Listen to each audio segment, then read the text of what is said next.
For any project to be successful or any program to be successful, training plays a key role.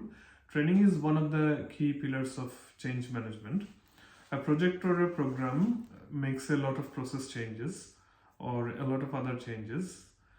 To understand the changes and to get a better handle on the changes and to adjust the behavior, training plays a key role. So, as a change manager, where can you start from and how can you ensure that you make the training program successful? I will discuss some simple steps today. So, to start with, you can start from the time when you are initiating the stakeholder engagement and detailed change impact assessment. In the stakeholder impact assessment segment, you will go into the detail of the impacts and then you can link them to the training. Basically, whenever you are identifying a change and its impact, in the mitigants section, you can mention training.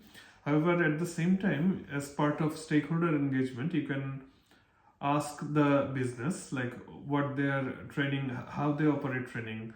What it means is whether they have a dedicated team trainer or there is a central training team of the organization who facilitates their training, or whether it's a subject matter expert within the team like a team coach or team SME. There are different names for it.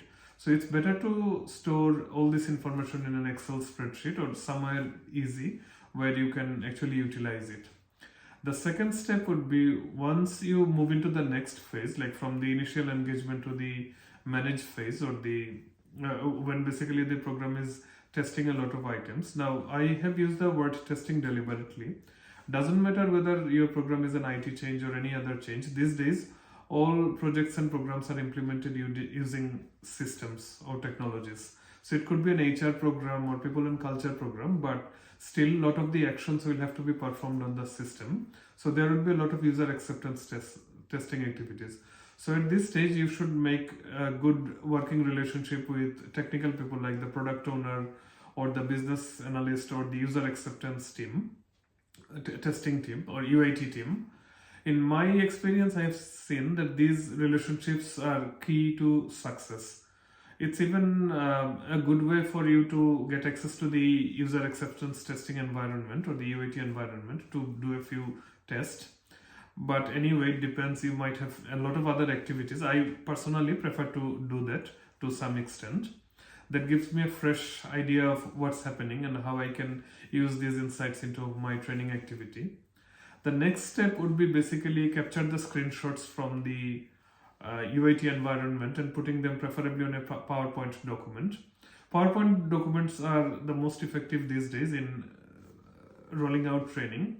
In many organizations, they have sophisticated learning management systems, for example, Adobe Novio or Rise 360, Peak 360, and there are many other knowledge management systems. However, the good thing about PowerPoint is if you start the training document on a PowerPoint document, you can actually export into those other systems. They work really well. Once you have built the training document, it's a good idea to engage the subject matter expert from your stakeholders because they will have important insights. So a lot of the times you will see that you have done a very fancy pack, but the subject matter experts are suggesting some changes that will be suitable to their specific teams. This is a very important aspect in the sense that a training can never be one size fits all. You have to customize it to the specific team. Once you have got the training document ready, the next step would be basically scheduling the training. So in that case, you have to work with the impacted team and you have to make sure that they don't have any other conflicting teams. And you have to be very careful when you are working with operations teams, for example, contact center team members who just cannot be taken off their desk and asked to sit at a training session. In this case, engaging the mid-level managers is a great way. Not just the team SMEs, also engage the mid-level managers who know about the schedule of their teams and they might make some changes to the daily routine to accommodate training. It's also a good idea to have an Excel tracker. You can use any other tracking system if you have any sophisticated system. But if you don't have, that's also fine. You can create an Excel tracker document and put it in a shared location where the impacted teams and you can share. For example, put it in a Teams site or a SharePoint site from where the team trainer or the mid-level manager for that team can update how many people have trained the training, and you can also monitor without having to depend on emails. Another important aspect is facilitation. This is so when you decide on rolling out the training, who should be facilitating the training? Are you the only facilitator?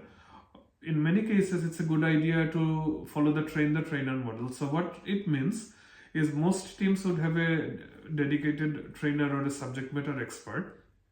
If there, in these days, most organizations have them, or you might ask the stakeholders to nominate somebody, train them first, and then give them the responsibility to roll out the training in their respective area and monitor. It's also important to discuss with your program sponsor or project manager, and also with the impacted stakeholders, what should be the benchmark for a training completion. Is it 85%? Is it 90%?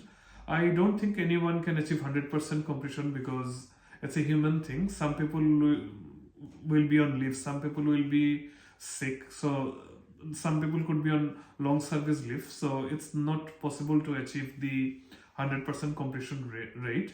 90% is a decent one if you think that is achievable.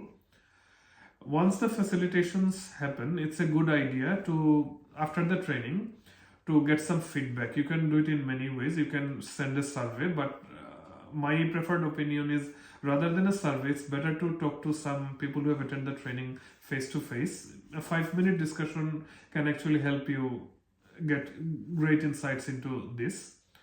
It is also recommended that you discuss it with your project manager and other impacted stakeholders and probably your sponsor or sponsors delegate about checking whether the training has translated into the behavior.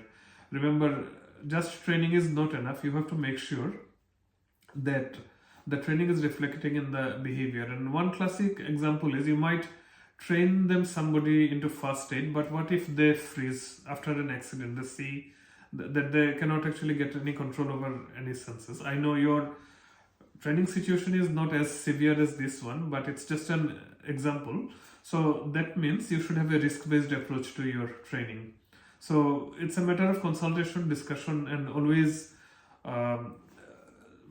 going through, like basically seeking feedback, giving feedback, constantly updating your pack. Training success is not just about a fancy pack, it's about a lot of consultation, lot of accommodation, lot of reporting. So it's a consultative process where as the change manager, you actually lead. I hope you find my talk helpful. Thank you for listening.